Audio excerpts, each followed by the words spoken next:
대통령이 방탄유리에 탁 이렇게 맡겨서 뭐 하듯이 이렇게 투명 아크릴판을 에워싼 가운데 또 설교를 하게 되네요. 정부 방역 정책에 설교자도 마스크 쓰고 설교하도록 원칙이 정해졌습니다. 그래서 원래 마스크 쓰고 해야 되는데 그냥 마스크 쓰고 막 계속 설교한다는 게 어렵잖아요. 정부에서 예외 사항으로 그러면 아크릴판으로 이렇게 디귿자로 3면에 이렇게 만들어서 설치를 하면 설교자는 마스크 벗고 설교해도 좋다 하는 방역 당국의 그런 방침을 만들었고, 그런 것이 전부 또 이제 지침이 내려왔었기 때문에 또 부득이 이렇게 3면을 막아서 하게 되네요. 이제 또 아무래도 비말을 막아서 감염되는 것을 막자는 또 좋은 취지도 있을 텐데 좀 생소하기도 하고 좀 불편한 점도 있고, 또 막상 하면서 보니까 조명이라든가 여러 가지가 또 뭐 비치는 것도 있어서 해놓고 여러 가지 또 뭐 실험도 하고 그렇게 되네요. 이제 우리가 여기가 넓고 크면 그런 것에서 별로 영향이 없는데 아무래도 공간이 좁다 보니까 아크릴판에 이런저런 것들도 막 비치기도 하고 생각지 않았던 그런 여러 현상들이 있지만 방송실에서 최대한 이런 것을 또 보정해 가면서 또 지금 이렇게 하고 있습니다. 뭐 그런 점들을 양해하시고 보시면 되겠고, 그러나 뭐 이런 것은 별로 뭐 대수롭지 않은 일들이기 때문에 주님 안에서 더 우리가 아름답게 주님의 또 뜻을 발견해 가는 것이 우리에겐 참으로 귀하다 여겨집니다. 자, 오늘 저는 성경 말씀 사도행전 5장 17절 말씀부터 마지막 42절 말씀까지 중심으로 고난 속에 단단해진 초대교회 하는 제목으로 말씀을 전하겠습니다. 고난 속에 단단해진 초대교회, 사도행전 5장 17절 말씀부터입니다. 대제사장과 그와 함께 있는 사람, 즉 사두개인의 당파가 다 마음의 시기가 가득하여 일어나서 사도들을 잡아다가 옥에 가두었더니 주의 사자가 밤에 옥문을 열고 끌어내어 이르되 가서 성전에 서서 이 생명의 말씀을 다 백성에게 말하라 하며, 그들이 듣고 새벽에 성전에 들어가서 가르치더니 대제사장과 그와 함께 있는 사람들이 와서 공회와 이스라엘 족속의 원로들을 다 모으고 사람을 옥에 보내어 사도들을 잡아오라 하니, 부하들이 가서 옥에서 사도들을 보지 못하고 돌아와 이르되 우리가 보니 옥은 든든하게 잠기고 지키는 사람들이 문에 서 있으되 문을 열고 본즉 그 안에는 한 사람도 없더이다 하니, 성전 맡은 자와 제사장들이 이 말을 듣고 의혹하여 이 일이 어찌 될까 하더니 사람이 와서 알리되 보소서 옥에 가두었던 사람들이 성전에 서서 백성을 가르치더이다 하니, 성전 맡은 자가 부하들과 같이 가서 그들을 잡아왔으나 강제로 못함은 백성들이 돌로 칠까 두려워함이더라. 그들을 끌어다가 공회 앞에 세우니 대제사장이 물어 이르되 우리가 이 이름으로 사람을 가르치지 말라고 엄금하였으되 너희가 너희 가르침을 예루살렘에 가득하게 하니 이 사람의 피를 우리에게로 돌리고자 함이로다. 베드로와 사도들이 대답하여 이르되 사람보다 하나님께 순종하는 것이 마땅하니라. 너희가 나무에 달아 죽인 예수를 우리 조상의 하나님이 살리시고 이스라엘에게 회개함과 죄 사함을 주시려고 그를 오른손으로 높이사 임금과 구주로 삼으셨느니라. 우리는 이 일의 증인이요 하나님이 자기에게 순종하는 사람들에게 주신 성령도 그러하니라 하더라.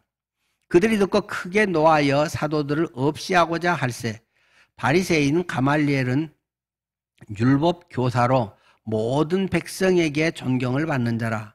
공회 중에 일어나 명하여 사도들을 잠깐 밖에 나가게 하고 말하되 이스라엘 사람들아 너희가 이 사람들에게 대하여 어떻게 하려는지 조심하라. 그 전에 드다가 일어나 스스로 선전하며 사람이 약 400명이 따르더니 그가 죽임을 당함에 따르던 모든 사람들이 흩어져 없어졌고 그 후 호적할 때 갈릴리의 유다가 일어나 백성을 꾀어 따르게 하다가 그도 망한즉 따르던 모든 사람들이 흩어졌느니라. 이제 내가 너희에게 말하노니 이 사람들을 상관하지 말고 버려두라. 이 사상과 이 소행이 사람으로부터 났으면 무너질 것이요 만일 하나님께로부터 났으면 너희가 그들을 무너뜨릴 수 없겠고 도리어 하나님을 대적하는 자가 될까 하노라 하니 그들이 옳게 여겨 사도들을 불러들여 채찍질하며 예수의 이름으로 말하는 것을 금하고 놓으니 사도들은 그 이름을 위하여 능욕받는 일에 합당한 자로 여기심을 기뻐하면서 공회 앞을 떠나니라. 그들이 날마다 성전에 있든지 집에 있든지 예수는 그리스도라고 가르치기와 전도하기를 그치지 아니하니라. 아멘.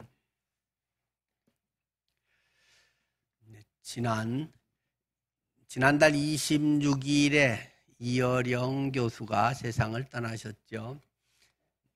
초대 문화부 장관하고 또 우리가 자주 그분에 대한 그 이야기 영상들도 보았습니다.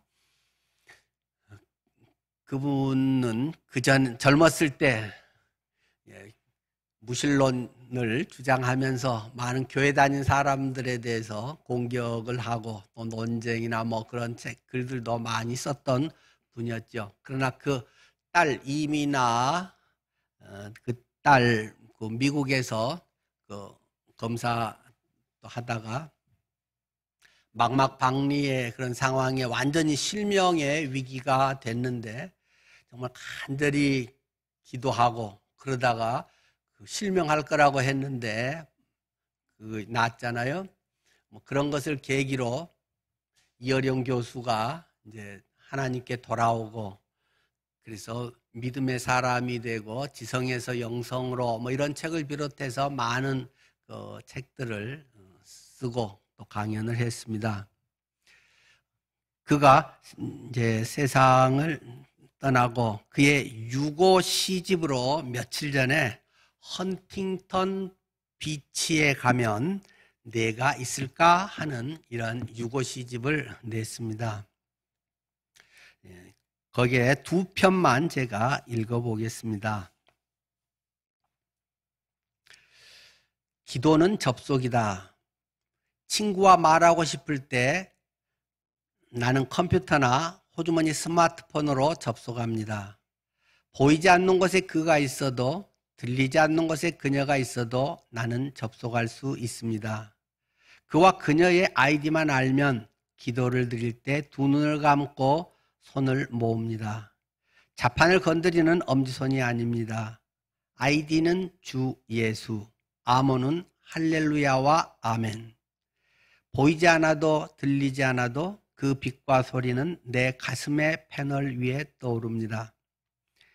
두드려라 그러면 열릴 것이다. 키보드를 두드립니다. 혹은 터치 스크린을 애무하듯 손끝으로 건드립니다. 사이버 공간에서 친구를 만나듯 이제 두 손만 모으면 성령의 공간으로 접속할 수 있습니다. 친구에게 문자를 보낼 수 있는 것처럼 그렇게 아주 가까이 오늘 나는 기도를 드립니다. 저 영원한 빛과 소리에 접속하기 위해서 주님의 비밀번호를 찾기 위해서 손을 모읍니다. 라는 기도는 접속이다 하는 시였고요. 또 욥의 노래라고 하는 시도 낭송하겠습니다. 당신께서 하늘과 땅을 만드실 때 나는 보지 못했습니다. 당신께서 꽃과 나무의 생명으로 땅을 덮고 고깃대와 해초들이 헤엄치는 바다를 생명의 파도로 움직이게 하실 때 나는 그때 없었습니다. 악어를 만드실 때 나는 그 자리에서 보지 못해 알지 못합니다. 무슨 마음으로 무슨 잣대로 흉하거나 곱거나 그것들을 만드셨는지 나는 모릅니다. 내가 아는 것은 내가 흘리는 눈물, 내가 외치는 아픈 기억들입니다. 그러다 당신 곁을 떠날 뻔했습니다. 당신이 없는 어느 음달에서 영원히 묻혀 있을 뻔했습니다.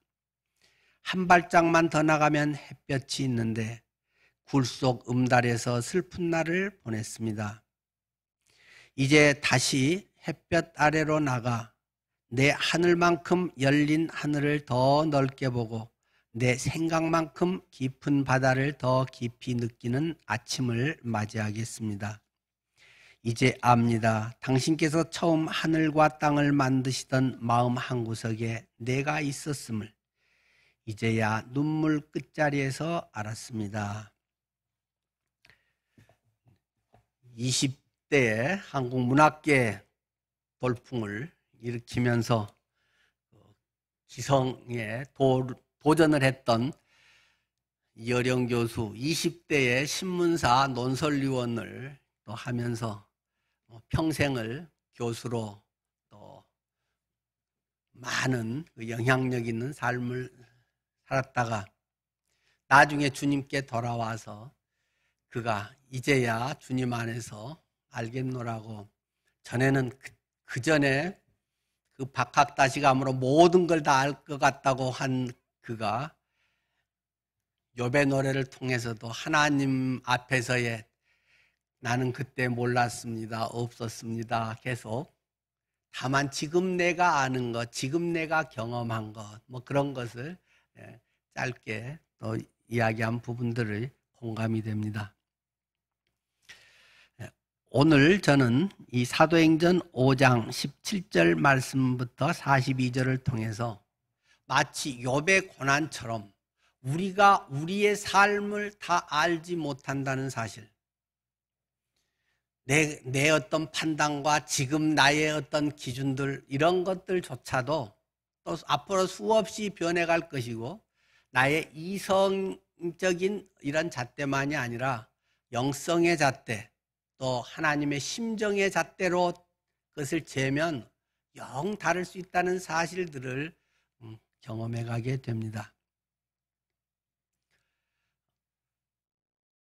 이 3장에서부터의 성전 미문 앞에 있었던 그러한 다리체 장애인의 치유 사건을 중심으로 해서 그들이 잡혀가고 그러다가 또 이제 풀려나고 그것을 통해서 그들의 생활 공동체가 이루어지고, 그 속에서 정말로 주님의 사랑에 감격한 요셉, 바나바와 같은 사람이 있어서 자기의 모든 것을 바쳐서 순수하고 아름답게 교회를 세우는 사람이 있었는가 하면, 나쁜 사례로 5장에 넘어오면 아나니아와 삽비라 같은 사람도 있어서 겉모습은 주님은 사랑하고 성도를 사랑하고 주를 위해서 막 모든 것을 정말 좋은 걸 다 하는 것 같지만 그 마음의 중심은 자기를 위한 것이었다.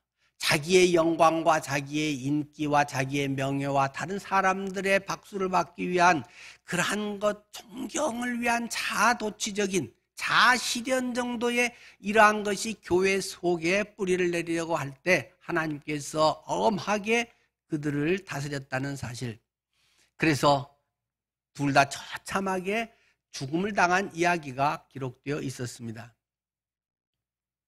하나님은 심할 정도로 어떠면 그렇게 엄하게 했을까? 큰 재산을 내서 교회에 많은 도움을 줄 수 있었고 사람들이 너무 고마워할 수 있는 그런 상황에, 그러나 그들이 중요하게 여겼던 것은 사람 앞에서냐 하나님 앞에서냐, 너희가 하는 일이 성령을 속이는 행위다, 하나님을 속이는 행위다. 하나님 앞에 가면을 쓰고 너희가 신앙생활을 하고 그것으로 사람들의 인정을 받으려고 하는 것은 아주 악한 일이다.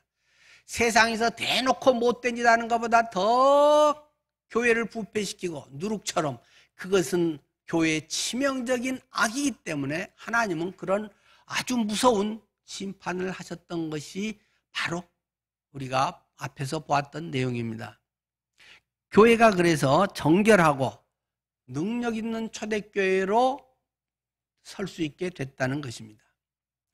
정화될 때, 바르게 될 때, 그들이 순수하게 하나님을 향해 나아갈 때 그 속에 하나님의 놀라운 역사들이 일어난다. 그들 속에 치유의 역사가 일어나고 그들 마음이 회복이 되고 하나님을 그들 속에 온전히 바르게 영접할 수 있는 일들이 일어나게 됐다라는 것을 저희는 지난주까지 나누었습니다. 이렇게 해서 계속 승승장구하면서 좋은 일만 있으면 얼마나 좋겠습니까? 예수님 믿고 좋은 일만 계속 있고 주님은 이렇게 하셨어요 하는 간증이 계속만 터질 수 있으면 얼마나 좋겠습니까? 그러나 그것이 그렇게 좋은 것은 아니라는 것입니다. 우리가 좋은 일이 있고 항상 잘 된다고 해서 주님을 더 사랑하고 주님의 은혜를 더 깊이 체험하는 것일까요? 그럴 때도 있지만 안 그런 경우가 더 많다는 것이 죄성을 가진 인간의 우리의 모습을 성경은 계속 CT를 찍고 MRI를 찍어서 우리에게 보여주고 있는 것입니다. 교회가 그렇게 든든히 정결하게 능력 있게 세워가는 것 같은데 역시 시련은 계속 그들에게 또 파도처럼 밀려오는 것이라는 말입니다. 이 모습을 보고 있자니 그냥 속이 뒤틀려서 견딜 수 없는 사람들이 있었다는 것입니다. 그들이 공회원들이었다고 성경은 우리에게 보여주고 있습니다. 이 대제사장을 중심으로 한 그러한 공회원들이 사도들을 잡아다가 감옥에 쳐넣어버렸다라는 것이 오늘 본문의 시작의 이야기입니다. 그런데 그들이 왜 그렇게 했는가 하는 것에 대해서 오늘 본문은 한 가지로 분명하게 설명하고 있습니다. 시기심 때문에, 시기심이 가득해서. 혹시 여러분이 살아오시면서 고난을 당하고 때로 참 속상하고 힘들 때 그때가 언제일까요? 저 멀리 나도 모르는 어떤 사람이 해코지를 하거나 불편하게 했던 것보다 어떠면 내가 그렇게 믿고 의지하고 잘해줬고 기대었던 가까운 데 사람에게서 더 큰 상처를 받을 수 있지 않겠어요? 동종업계에 있는 사람들이 더 어려움이 될 수 있다는 사실입니다. 많은 경우 저 멀리 외국에 있는 누가 나를 괴롭히기보다 가까이에서 같은 직장에 있는 사람이 계속 누군가 나와 또는 승진 경쟁을 하면서 나를 해코지를 하기도 하고 내게 여러 가지 불편한 일들을 가족이 하기도 하고 가까운 데서 그런 일이 일어날 가능성은 많은 법이죠. 그래서 이 같은 동종업계라고 할 수 있는 같은 종교계라고 할 수 있는 이 공회 사람들 그들이 사도들을 잡아다가 신문을 하고 투옥을 했다는 것입니다. 똑같이 모세 오경을 믿습니다. 예수님 믿는 사람도 모세 오경을 부인하지 않습니다. 똑같이 모세의 그 업적을 찬양하고 그 속에 담긴 하나님의 놀라운 은혜들을 고백하는 사람들입니다. 똑같은 모세 오경도 갖고 있고 같은 그런 하나님도 믿는데 예수를 믿는다는 예수의 이름으로 인해서 그들의 기존 통념, 그들의 기득권의 모든 것이 흔들리기 시작하자 가장 앞장서서 가장 잔혹하게 반대하고 그들을 넘어뜨리려 하는 사람들이 됐다는 것입니다.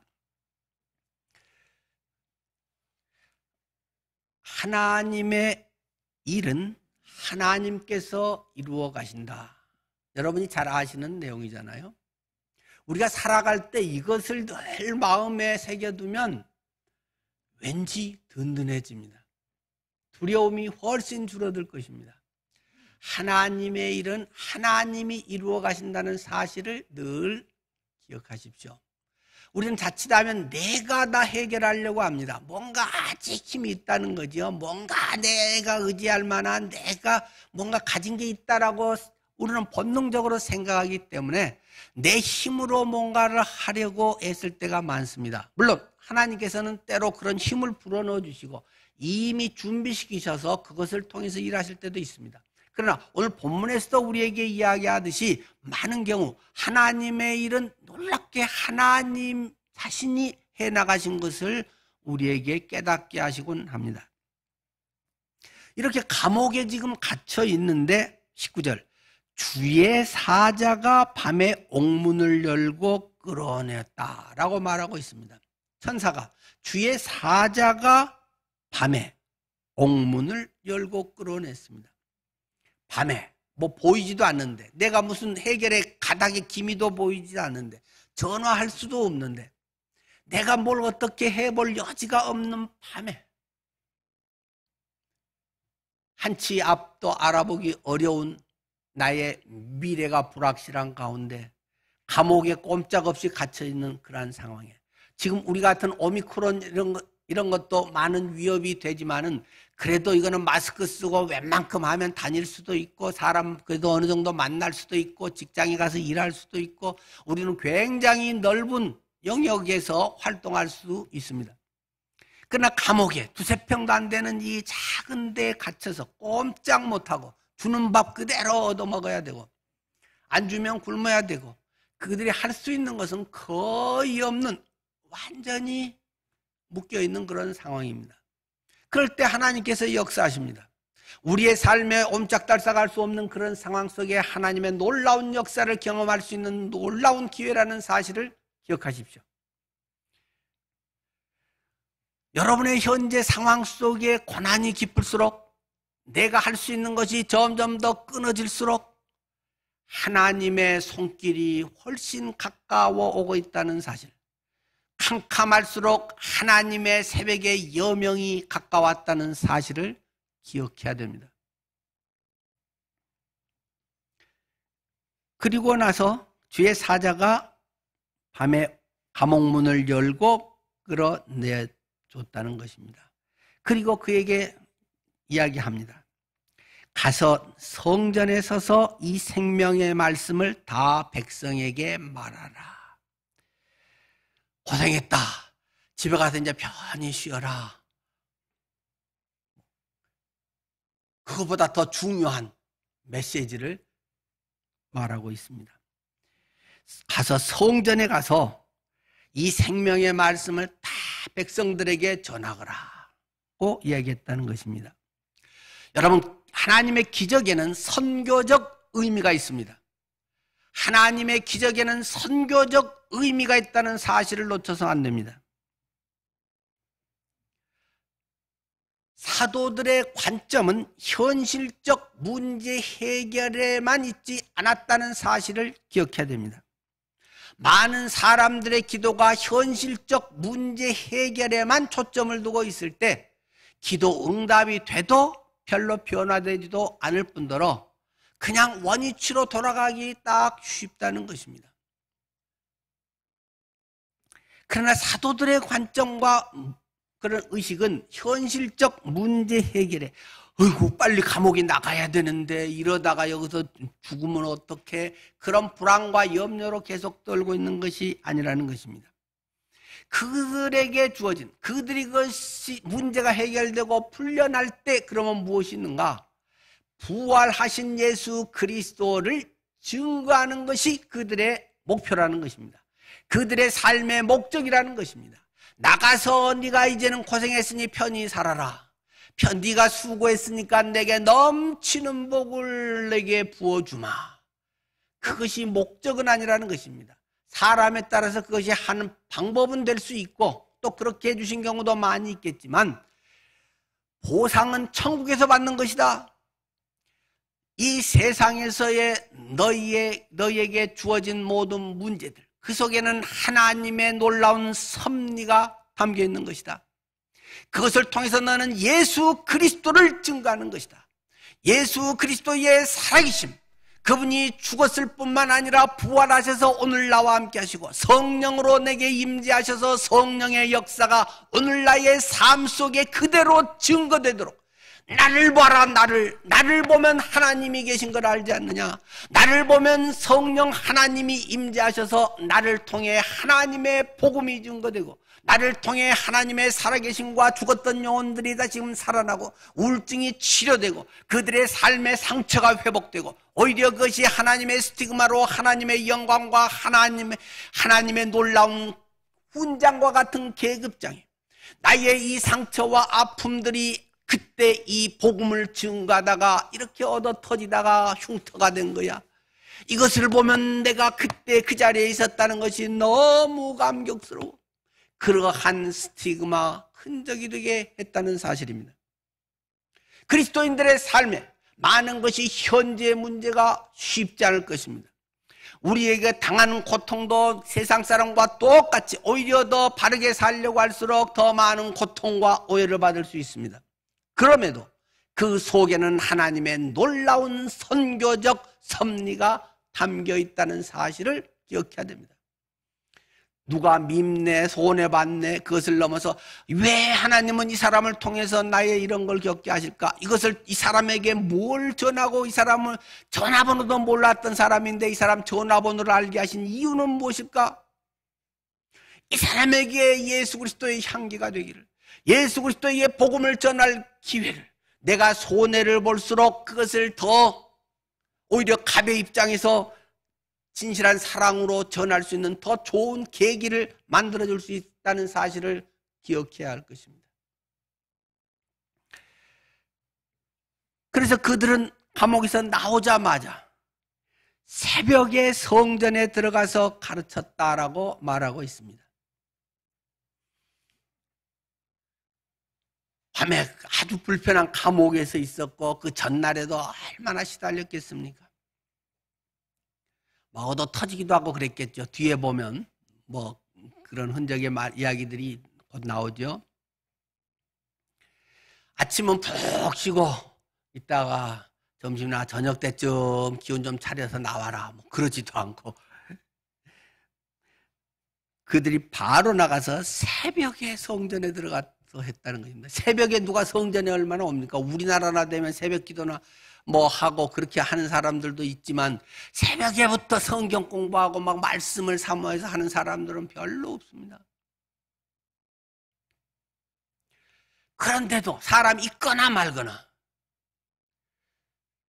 주님께서 전하라고 하는 것을 즉각적으로 바로 순종했다고 하는 것을 새벽에라고 하는 단어를 통해서 우리에게 강조해주고 있는 것입니다. 그것에서 막 나오자마자 막 복음을 전했다는 것입니다. 한편 이제 공회가 어제 이제 감옥에 집어넣어 놓고 이제 정식적으로 이제 사람들을 다 초청해서 이제 정식 재판을 하기 위해서 공회에 다 모였다는 것입니다. 그러고 나서 자 피고인들을 잡아들여라 해서 사람들을 보냈더니 갔던 사람들이 피고인들이 없는데요? 감옥이 텅텅 비었는데요? 그럼 보고를 하는 것입니다. 이것들 뭐 한 거야? 도대체 니들 잠잔 거야? 좋은 거야? 뭐 이렇게 해도 우리 잘 지키고 있었는데요? 보세요. 정말로 어제 했던 대로 쇠사슬 감아놓은 거 그대로 있고 자물쇠도 그대로 채워져 있고 뭐 아주 졸지도 않고 보초들이 정신 바짝 차리고 있고 어제 가두었을 때 그것과 전혀 달라진 것도 없는데 사람만 딱 없어져 버렸다는 것입니다. 너무 신기해서 오늘 본문도 썼잖아요. 어떻게 이런 일이 있을 수 있지? 어떻게 하면 이렇게 되지? 그렇게 기록이 되어 있잖아요. 24절 이 말을 듣고 의혹하여 이 일이 어찌 될까 하더니 어쩌면 이런 일이 생길 수 있냐? 어쩌면 이렇게 되지?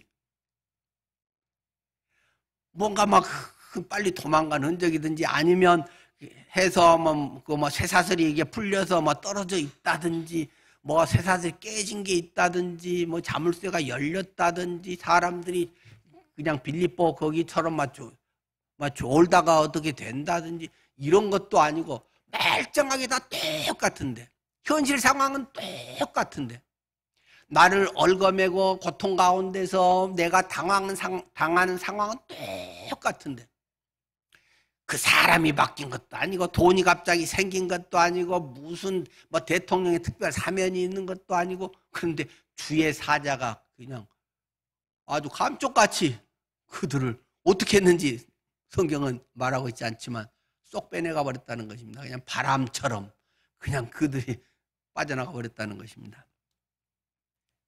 그 무서워가지고 막 잡으러 언제 올까가 아니라 그냥 새벽부터 가고 막 복음을 전하고 있다는 것이죠. 나가서 지금 성전에서 그 짓거리를 하고 있는데요? 하니까 뭐야? 당장 그놈들 잡아들여. 그래서 잡아왔다는 것입니다. 그래서 이제 공회 정식 재판이 열리게 됐다는 것이죠.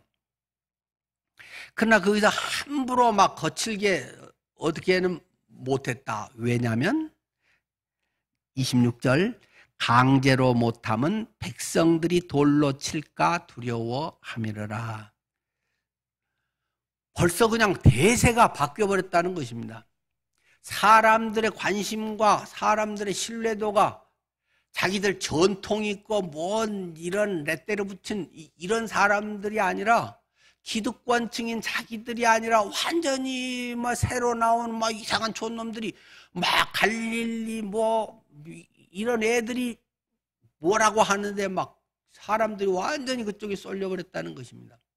그러니까 함부로 대했다가는 막 폭동이 일어날 것 같고 자기들 공회에 막 뭐 들어와서 뭐 어떨 것 같고 겁나가지고 함부로 대하지는 못했다라고 기록을 했습니다. 참 두 가지가 대조되어 있지 않습니까? 이 사도들과 이 예수 믿는 이 초대교회 성도들, 그들은 하나님 중심적인 삶을 살고 있다는 것입니다. 그래서 하나님을 두려워하는 삶을 살았다는 것입니다. 하나님만을 두려워하는 사람들이 됐다는 것이죠. 그러니까 시류에 휩쓸리지 않고 오롯이 주님의 말씀에 의한 길을 곧게 걸어가고 있었던 거죠. 그러나 제사장들과 이러한 뭐 서기고 바리새인들, 이러한 사두개인 이런 사람들은 이 시류에 흔들리기 때문에 정치적으로 눈치 보고 로마 정부에도 뭔가 어느 정도 점수도 따야 되고 그런 여러 많은 상황들 속에서 그들은 자꾸 흔들리게 된다는 것입니다. 여러분의 사회생활에서의 중심은 무엇일까요? 윗사람 눈치 보느라고 신앙생활도 잘 못하고 저분한테 이야기하면 싫어해가지고 진급 잘 안 시켜줄 텐데 뭐 어떤 그런 눈치 보느라고 직장생활 오래 하면서도 예수 믿는지 표도 안 나고 가까운 사람에게 복음도 한 번도 전해보지도 못하고 그런 사람들이 있겠죠. 그러나 그 사람들은 힘을 가진 것 같지만 정작 오히려 더 약한 사람들이라는 것입니다. 여론을 두려워하고 자기 중심적인 삶에서 늘 피곤하게 머리에 많은 걸 재야 되는 사람들입니다. 그러면서 이제 그들 신문하죠. 우리가 이 이름으로 예수 이름으로 사람을 가르치지 말라고 했어 안 했어? 하면서 엄금했는데 또 나가서 그런 말을 해 하면서 막 그를 이제 다구치게 된 거죠. 그랬더니 유명한 말이 29절에 있지 않습니까? 베드로와 사도들이 대답하여 이르되 사람보다 하나님을 순종하는 것이 마땅하니라 하면서 아주 당차게 얘기했다는 것입니다. 내가 물어보겠어. 사람에게 순종하는 것이 옳은 것이요 하나님께 순종하는 것이 옳은 것이요 사람보다 하나님께 순종하는 것이 마땅한 거 아니오? 당신들은 종교 지도자들이고 당신 성경 많이 알고 당신 신앙생활 오래 한 사람 아니오? 대답해 보시오. 당신은 어떻게 살고 있어? 사람 두려워하면서 사람 인기와 사람 앞에 뭐가 인정받으려고 하면서 살았어? 하나님의 인정을 받기 위해서 하나님의 사람답게 살았어? 나는 하나님만 보고 가겠소 라고 이야기했다는 것이죠. 인생은 선택이라고 이야기합니다. 우리는 결단하면서 사는 것입니다. 순간순간 크고 작은 일을 선택하는 것입니다. 그리스도인의 삶은 단순하게 내가 예수 믿었고 성령이 내 안에 있으니까 주님께서 잘되게 인도해 주시고 내 마음에 평안이 있고 형통하고 그렇지 않습니다. 예수님이 내 안에 계시고 부활하신 예수의 영 성령이 계신 것 그것 때문에 날마다 우리는 선택하는 것입니다. 할 수 있는 대로 손해보는 것을 선택하는 것입니다. 남이 하기 싫은 것을 선택하는 것입니다. 하고 욕먹는 것을 되도록 선택하는 것입니다. 넓은 길이 아니라 좁은 길로 가는 것을 선택하는 것입니다. 할 수 없어서 가야 되니까 가는 것이 아니라 둘 중에 다 할 수 있을지라도 예수의 이름이 높아진다면, 주님이 드러날 수 있다면, 내가 손해보고도 하나님을 영화롭게 할 수 있다면 나는 그것을 가겠다. 이렇게 선택을 할 때에 성령의 역사가 나타나는 것이고 하나님의 일하심이 경험되는 것입니다. 날마다 우리는 사람이냐 하나님이냐, 하나님의 말씀에 순종하는 것, 그것을 날마다 선택하고 경험하는 가운데 거듭난 삶, 성숙된 삶을 경험하게 되는 것입니다.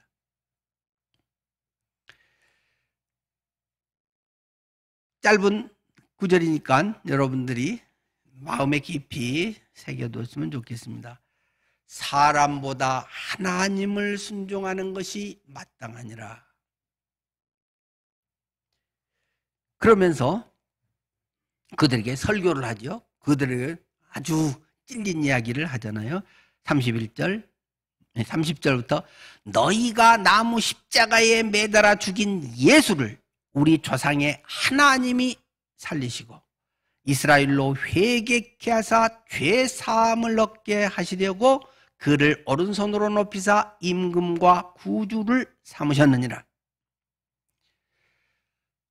너희가 나무 십자가에 매달아 때려 죽인 예수, 그것은 어쩌다가 성인이 뭐 해서가 아니라 니들이 살인자다, 니들이 죄인이야, 고상한 척하고 종교라는 이름 속에서 신앙생활 잘하는 것 같이 오히려 남을 평가하고 있는 네가 하나님을 대적한 예수 찢어 죽인 사람이야 라는 것을 이들은 담대하게 그 정식 재판에 공의 그 전체 피고인으로 끌려와서 담대하게 이야기를 하고 있습니다.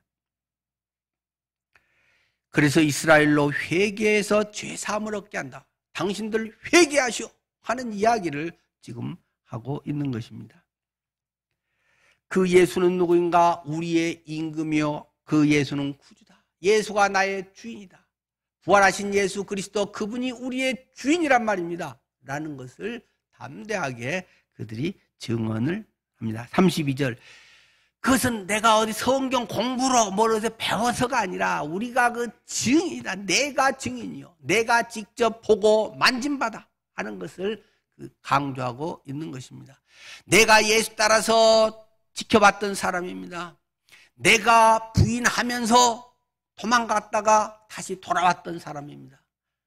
그런 이야기를 내가 증인이요, 자신의 이야기로 당당하게 이야기합니다. 여러분 예수를 증거할 때 자신의 이야기로 증거할 수 있어야 됩니다. 하나님이 하셨대요, 믿으면 좋아요, 그런 정도만이 아니라 내가 경험자야, 내가 예수를 영접했어, 전에는 내가 이런 사람인데 남 보기는 그럴듯하고 괜찮았지만 하나님 앞에 나는 참으로 지저분한 존재야, 내세울 것이 하나도 없는 쓰레기요. 그러나 하나님이 나를 사랑하셔서 하나님의 자녀 삼아 주셨어요. 예수님의 십자가 보혈이 나를 위해서 펑펑 수돗물처럼 쏟아져서 나를 덮어주셨어요. 그것이 하나님의 은혜예요. 그 은혜가 아니면 나는 살 수가 없어요. 은혜 없이는 살 수가 없네. 나의 나 된 것은 하나님의 은혜라는 사실을 절절하게 경험하고 자기의 이야기로 전한 것입니다.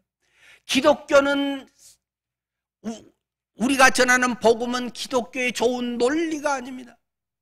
논리로 정리가 되어서 잘 이해시켜 줄 수 있는 아주 유익한 것이긴 하지만 나의 체험, 나의 삶의, 나의 죽음에서 생명으로, 죽음에서 부활로 경험된 나의 고백입니다. 예수를 증거하는 것은 나의 삶 속에 담겨있는 예수의 생명을 토해내는 것입니다. 나의 삶으로 예수의 향기를 증명해내는 것입니다. 그것이 없는 이론과 지식, 기독교의 논리, 이것은 안 하는 것보다는 낫지만 또 하나님은 하도 우리 영혼을 불쌍히 여기서 그걸 통해서도 구원의 역사를 일으키시기도 하지만은 우리는 그렇게 해서는 안 되는 것인 줄 압니다. 내 속에 예수의 피가 절절히 흐르고 예수의 생명이 나를 뒤집어 씌워서 성령의 감화 감동으로 내가 고백하지 아니할 수 없다. 그것이 우리의 복음인 줄 압니다. 이들은 동일하게 32절 고백하지 않습니까? 우리가 이 일의 증인이요 하면서 하나님이 자기를 순종하는 자들에게 주신 성령도 그러하니라. 나 혼자만의 주관적인 이런 것이 아니라 성령도 그러하니라. 성령께서 체험케 하신 것입니다. 성령이 간증케 하시는 것입니다. 성령의 감화 감동함이 하나님의 그 사건으로 나의 영과 맞부딪혀서 나의 것으로 경험된 것입니다. 성령이 없는 복음, 죽은 껍데기 이론과 같은 복음, 많은 사람들이 그 말라 비틀어진 빵과 같은 것을 주려고 합니다. 내 속에 오늘도 살아 숨쉬는 예수 그리스도, 그분의 부활의 영으로 함께하는 이 성령의 역사를 우리는 사모해야 되는 줄 압니다. 내가 잘 증거하고 열심히 증거하고 성실히 증거해서 영혼이 구원받는 건 아닙니다.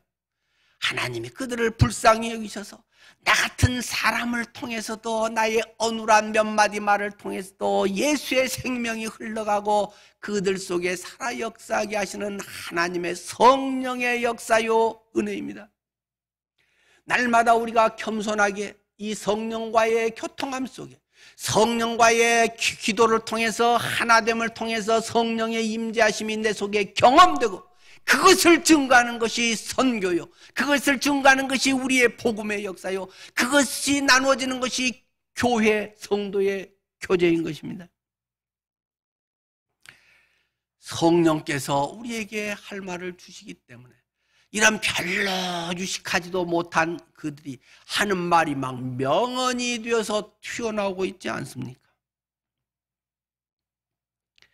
그렇게 해서 그들은 완전 이 명설교를 하고 나니까 어땠을까요?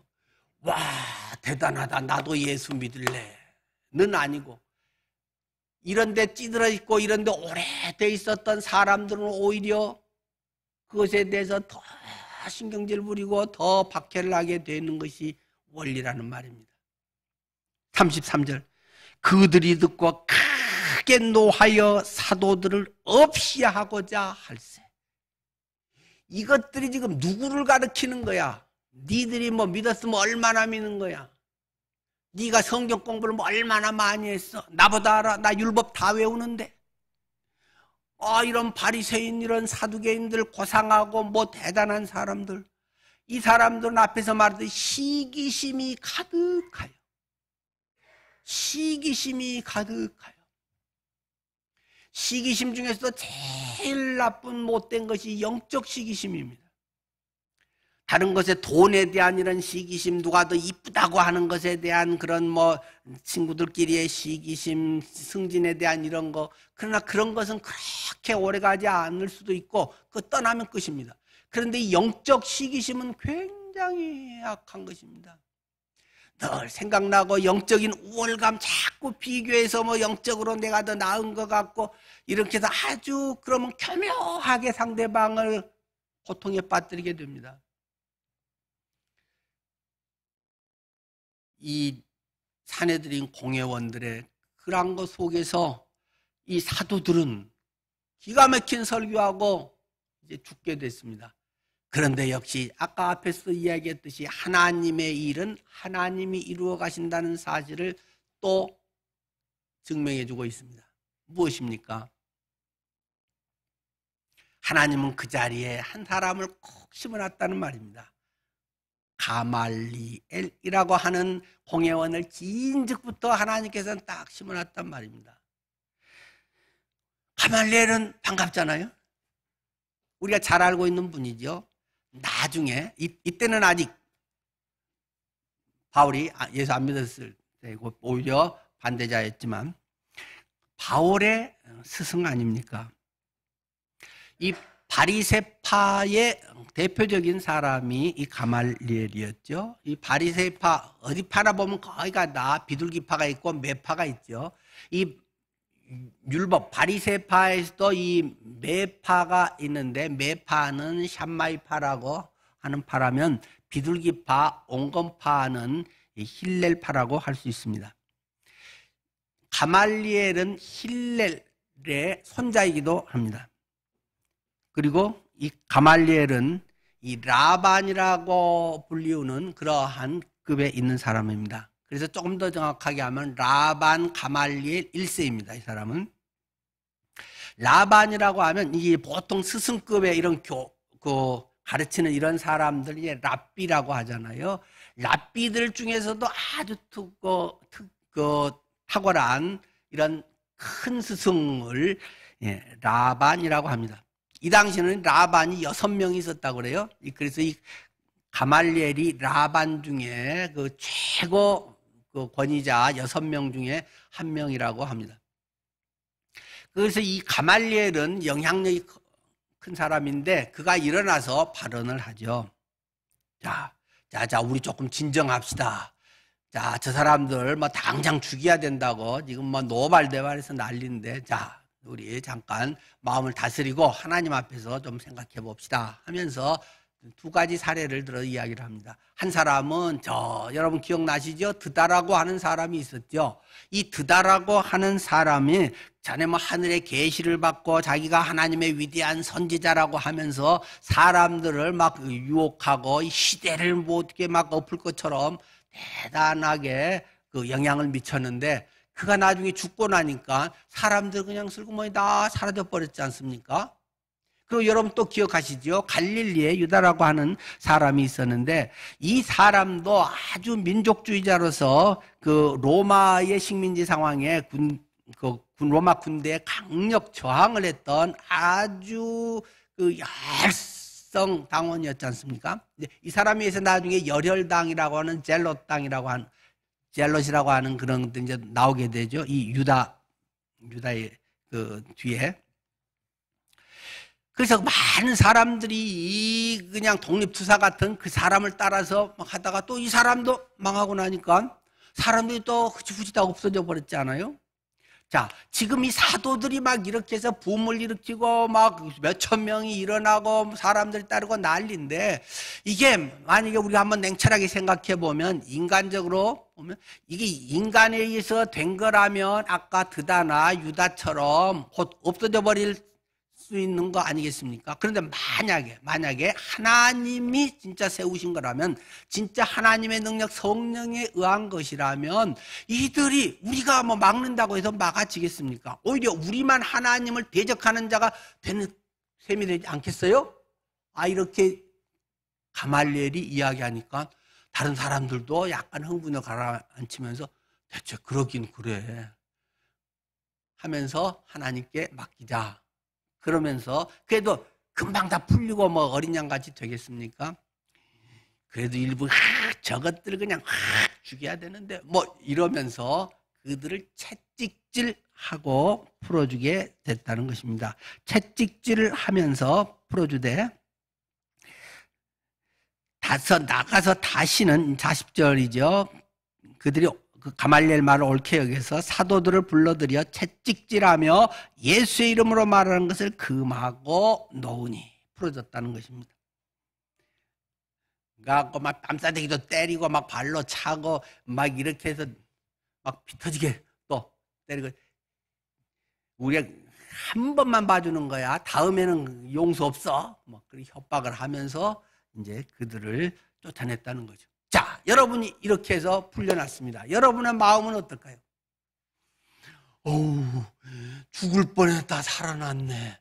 사자굴소 풀려났네. 앞으로 조심해야겠네. 그러겠습니까?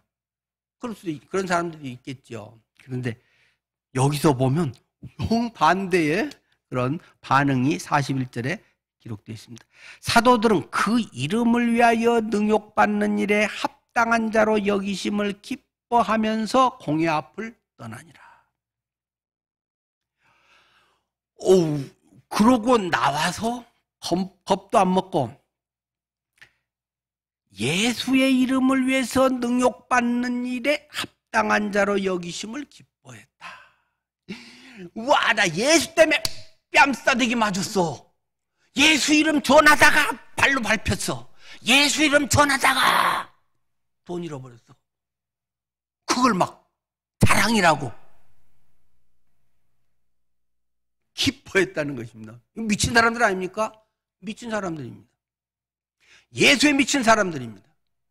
성령이 그 안에 감화 감동이 있고 진짜로 예수를 만나서 진짜 그들의 진리가 되고 예수가 주님이 되면 미치는 것입니다.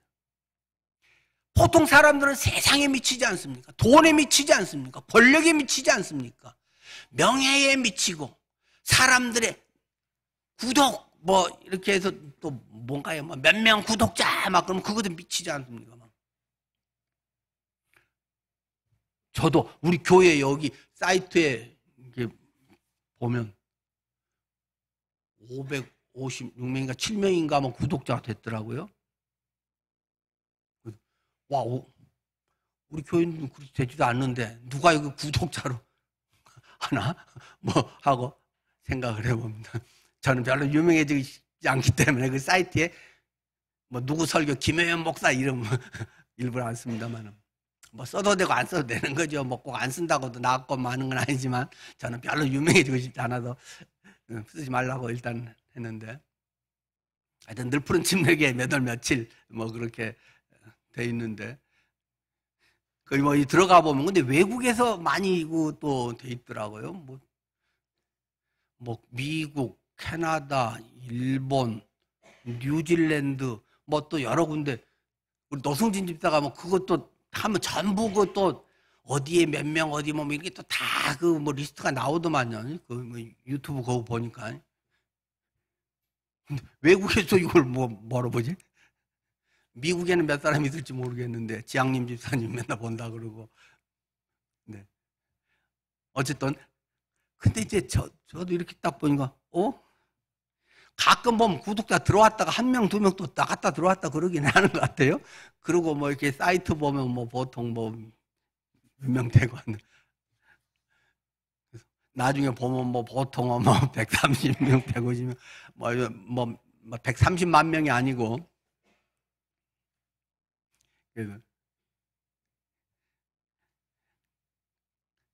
내가 왜 그런 거 눈여겨보지? 그런 거 신경 쓰지? 그거하고 나하고는 아무 상관도 없는데. 물론 그것을 설교를 통해서 많은 사람이 주님께 돌아오고 복음이 전해지고 또 조금 더 제대로 좀 주님 안에서 뭐 할 수 있으면야 또 얼마나 감사하겠어요. 그런 또 능력이 있으면 그것도 큰 은혜겠죠.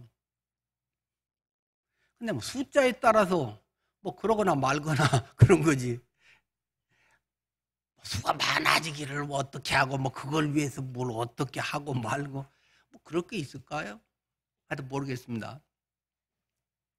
그러니까 자꾸 뭐 그런 구독자 수, 뭐 유튜버가 얼마가 되면 뭐 돈이 얼마가 벌리고 막 근데 막 엄청 많이 버는 사람도 있더만요. 한 달에 뭐 수천만 원씩 벌고 그러대요. 이제 뭐 하여튼 먹고 사는데 뭐 도움이 되겠죠, 그 사람들 뭐. 근데 어쨌든 복음은 복음인 거고 거저 받았으니 거저 주라는 것이 복음인 거고 하여튼 꼭 필요한 영혼들이 예수 그리스도를 통해서 회복되고 그들의 삶이 새로워지는 하나님의 백성이 돼서 하나님의 왕국이 이 땅에 이루어지는 것이 뭐 목적 아니겠습니까? 근데 거기에 이 미친 사람들이 나도 그 일원이다. 나도 암이야. 뭐 하고 나도 십자가의 군병이야. 하면서 그 복음의 일꾼으로 돼가지고 뺨싸대기 맞고 욕 맞고 직장에서 쫓겨난 것을 감사하다고 막 좋아 죽겠다고 하는 미친 그런 모습처럼 나타내고 있더라 하는 것을 성경은 기록하고 있습니다. 이게 복음을 간직한 사람들의 비밀 아닐까요? 적당히 예수 믿고 기독교 종교를 가진 사람들은 미쳤다고 이런 짓 합니까? 미쳤다고 손해보는 일 합니까? 가만히 있으면 대우받고 가만히 있으면 고상한 것 같은데 자꾸 예수 이름 전하고 하면 누가 좋아하나요?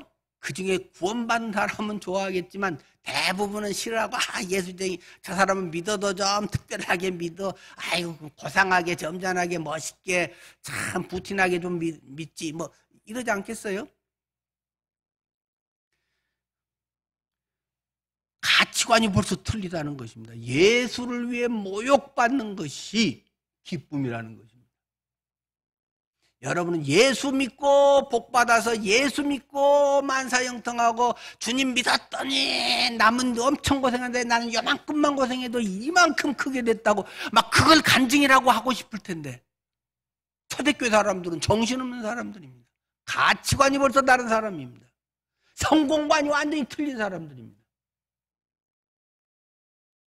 성경은 그 기준을 오늘 우리에게 제시해 주면서 너의 신앙 체크리스트를 한번 확인해 보지 않으렴? 하고 우리에게 묻지 않을까요? 네, 그렇게 해서 그들은 나와 갖고는 날마다 성전에 있든지 집에 있든지 예수는 그리스도라 가르치기와 전도하기를 쉬지 아니하니라. 날마다 교회 출근해서만, 전도 시간에만 아니라 출근하는 지하철 안에서도 다른 사람 만나서 내가 손해보는 일을 당하면서도 그 자리에서 예수는 그리스도다.